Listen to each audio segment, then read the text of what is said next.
எல்லோருக்கும் வணக்கம். என் பெயர், என் குடும்பத்தின் அடையாளம். Group 2 and 2A result publish பண்ணிட்டாங்க. ரொம்ப நாள் கழித்து எனக்கு ஒரு சின்ன வெற்றி கிடச்சிருக்குது அப்படின்ட்டு நான் உங்களோட ஷேர் பண்ணிக்கணும் அப்படிங்கிறதுக்காக தான் இந்த வீடியோ. 2Aல நான் கிளியர் பண்ணியிருக்கேன். ரொம்ப வருஷம் கழித்து நான் ஒரு வெற்றியை நான் பார்க்குறேன் அப்படின்னாக்கா அது இந்த ப்ரிலிம்ஸில் கிளியர் பண்ணது மட்டும்தான். இந்த 50 டேஸில் என்னால் எந்த அளவுக்கு மெயின்ஸ்க்கு எஃபர்ட் போட முடியுமோ, எந்த அளவுக்கு ஹார்ட் ஒர்க் பண்ண முடியுமோ, எவ்வளோ பெஸ்ட்டாக நம்மளால் கொடுக்க முடியுமோ அது கொடுத்தே ஆகணும் அப்படிங்கிறதுக்காக தான் இறங்கி படிக்கணும் அப்படின்னு சொல்லிட்டு ஸ்டார்ட் பண்ணியாச்சு. ஸ்டடி பிளானையும் நான் போட்டுட்டேன். அந்த ஸ்டடி பிளான் படி தான் அதுக்கப்புறம் படிக்கணும் அப்படிங்கிற ஒரு பெரிய மைண்ட் செட்டோட படிக்க ஆரம்பிச்சிட்டேன்.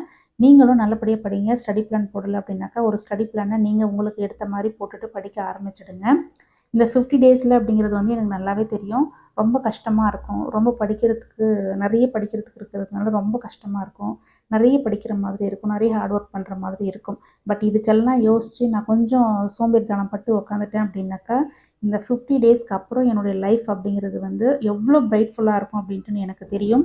எவ்வளோ ரெஸ்பெக்ட்ஃபுல்லான ஒரு லைஃப் நான் வாழ போகிறேன் அப்படின்றதும் எனக்கு தெரியும். ஸோ அதுக்காகவே நான் ஓடணும் அப்படின்ட்டு நினைக்கிறேன். என்னுடைய ரெஸ்பெக்டை தேடி தான் நான் ஓடிக்கிட்டு இருக்கேன். கண்டிப்பாக அந்த ரெஸ்பெக்டை நான் அடைஞ்சிருவேன் அப்படின்ற ஒரு பெரிய நம்பிக்கையோடு நான் நல்லபடியாக படிக்க ஆரம்பிச்சிட்டேன். நீங்களும் நல்லபடியாக படிங்க. நம்மளுடைய லைஃப் மாறணும் அப்படின்னாக்கா கண்டிப்பாக நம்ம மாறணும். நம்ம மாறாமல் நம்மளுடைய லைஃப்பில் எந்த ஒரு மாற்றமும் வரப்போகிறது கிடையாது. நம்ம மாறணும் அப்படின்னாக்கா கண்டிப்பாக நம்ம ஒரு வேலைக்கு போகணும், நம்ம சம்பாதிக்கணும், நம்ம காலில் நம்ம நிற்கணும் அப்படின்னும்போது கண்டிப்பாக இதை விட ஒரு பெரிய மோட்டிவேஷனல் உங்களுக்கு இருக்காது அப்படின்ட்டு நான் நினைக்கிறேன். அந்த டிஎன்பிசி ஆஃபீஸ் முன்னாடி நின்றுட்டு அந்த ஒரு ஃபோட்டோ எடுத்து நம்ம யாரெல்லாம் நல்லா இருக்கக்கூடாது அப்படின்ட்டு நினச்சாங்களோ அவங்களுக்கு எல்லாருக்குமே அந்த ஃபோட்டோவை ஷேர் பண்ணும்போது தான் அவங்களுக்கு கொடுக்கக்கூடிய ஒரு பெரிய பதிலடியாக இருக்கும் அப்படின்ட்டு நான் நினைக்கிறேன். ஸோ நல்லபடியாக படிங்க. All the best. தேங்க்யூ.